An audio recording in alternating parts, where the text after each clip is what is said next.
देश की नई संसद बनकर तैयार है और 28 मई को प्रधानमंत्री नरेंद्र मोदी उसका बाकायदा उद्घाटन कर देंगे। लेकिन इस संसद की वजह से न सिर्फ विपक्ष एक तरफ जहां हंगामा कर रहा है या यूं कहें कि इस उद्घाटन समारोह का बायकॉट कर रहा है, वहीं भारतीय संसद में एक नई परंपरा शुरू होने वाली है और ये परंपरा है राजदंड की, जिसे सेनगोल कहा जाता है। जी हाँ, सेंगोल यूं तो चोल वंश के समय में शुरू हुआ था, जो कि राजशाही का एक प्रतीक हुआ करता था। जब सत्ता एक दूसरे को हस्तांतरण होती थी तब इसका एक तरह से प्रयोग किया जाता है। जैसे आजकल राज्यों में जब भी डीजीपी पद खाली होता है, नया डीजीपी आता है तो उसको रोल दिया जाता है, वो रूल दिया जाता है, जो डंडा के एक छोटा सा डंडा होता है जिसमें पीतल की ऊपर टोपी लगी होती है। उसी तरह की ये राजदंड है जिसको ट्रांसफर किया जाता है। लेकिन इस राजदंड को लेकर जो इतिहास है वो क्या कहता है, कब से इसका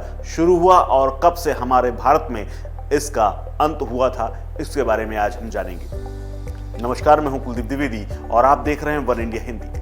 भारत के नई संसद भवन को लेकर सियासी संग्राम जारी है, लेकिन इस बीच सरकार भी समारोह को भव्य बनाने में जुटी हुई है। लेकिन विपक्षी दल इस उद्घाटन समारोह का विरोध कर रहे हैं। लेकिन आज गृह मंत्री अमित शाह ने स्पष्ट कर दिया है कि 28 मई के दिन नई संसद भवन का उद्घाटन शुरू हो जाएगा और इस दौरान संगोल को स्थापित किया जाएगा, वो भी स्पीकर के बगल में। राजदंड संगोल भारत की स्वतंत्रता से जुड़ा हुआ एक महत्वपूर्ण ऐतिहासिक प्रतीक है। जब अंग्रेजों ने भारत की आजादी का ऐलान किया था तो सत्ता हस्तांतरण के प्रतीक के तौर पर संगोल का इस्तेमाल किया गया था। ऐसे में भारत के राजदंड संगोल को अचानक नाम सामने आने के बाद ये चर्चाएं शुरू हो गई हैं कि आखिर संगोल है क्या, जिसे भारतीय संसद में स्थापित किया जाएगा। आपको बता दें कि नई संसद भवन में संगोल को स्पीकर के आसन के पास में स्थापित किया जाएगा। गृह मंत्री अमित शाह ने स्पष्ट कर दिया है कि पवित्र संगोल को किसी संग्रहालय में रखना अनुचित है। संगोल फिलहाल इलाहाबाद के संग्रहालय में रखी हुई थी।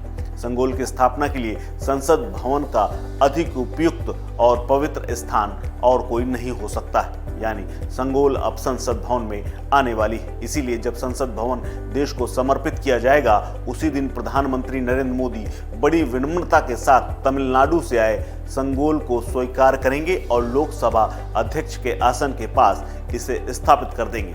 दरअसल राजदंड, जिसे संगोल कहा जाता है, भारत की स्वतंत्रता से भी इसका ऐतिहासिक महत्वपूर्ण प्रतीक के तौर पर इसका इतिहास जुड़ा हुआ है। जब अंग्रेजों ने भारत को आजादी का ऐलान किया था तो सत्ता स्थानांतरण के प्रतीक के तौर पर संगोल का इस्तेमाल किया था। लॉर्ड माउंटबेटन ने 1947 में सत्ता के हस्तांतरण के समय नेहरू से सवाल पूछा था कि सत्ता का हस्तांतरण कैसे किया जाए, कैसे आपको सौंपी जाए। इसके बाद नेहरू जी ने सी राजगोपालाचारी से राय मशवरा किया, जिसके बाद संगोल के बारे में जवाहरलाल नेहरू को जानकारी दी गई, जिसके बाद संगोल को तमिलनाडु से मंगाया गया और राजदंड संगोल सत्ता का हस्तांतरण करने का सबसे बड़ा प्रतीक बन गया। इतना ही नहीं, चोल वंश से इसका एक पुराना रिश्ता है। दरअसल संगोल का इतिहास सदियों पुराना है, जिसका रिश्ता चोल साम्राज्य से भी रहा है। इतिहासकारों की माने तो चोल साम्राज्य में राजदंड संगोल का इस्तेमाल सत्ता स्थानांतरण के लिए किया जाता था, यानी एक राजा दूसरे को सौंपता और उसके बाद उसका राज शुरू हो जाता था। उस दौर में जब सत्ता हस्तांतरित होती तो मौजूदा राजा दूसरे राजा को संगोल सौंप देता था। इस परंपरा की शुरुआत चोल वंश में हुई थी। दक्षिण भारत के राज्यों में इसका खास महत्व आज भी है। आपको बता दें कि तमिलनाडु में से संगोल कहा जाता है और इसका अर्थ है संपदा से संपन्न और ऐतिहासिक।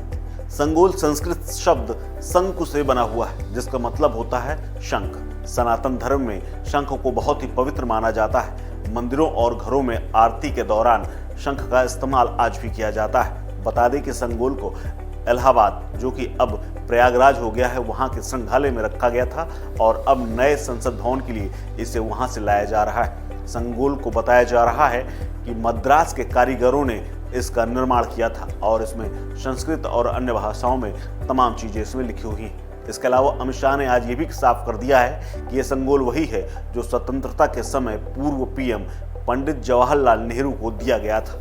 पंडित जवाहरलाल नेहरू 14 अगस्त 1947 की रात में लगभग 10:45 पर तमिलनाडु के अधिनाम के मध्य से संगुल को स्वीकार किया था, जिसके बाद इसका इस्तेमाल सत्ता हस्तांतरण के लिए किया गया। हालांकि आज़ादी के बाद जब अंग्रेजों से जवाहरलाल नेहरू को सत्ता ट्रांसफर हुई, उसके बाद जब राजशाही खत्म हो गई और यहाँ पर लोकतंत्र आ गया, उसके बाद इसका इस्तेमाल कभी नहीं किया गया, क्योंकि माना जाता था कि राजदंड यानी संगोल राजशाही का प्रतीक है और देश में लोकतंत्र है और लोकराज है। लेकिन अब एक बार फिर से प्रधानमंत्री नरेंद्र मोदी इसे संसद के सदन में रखने जा रहे हैं और स्पीकर के बगल में इसको स्थापित किया जाएगा।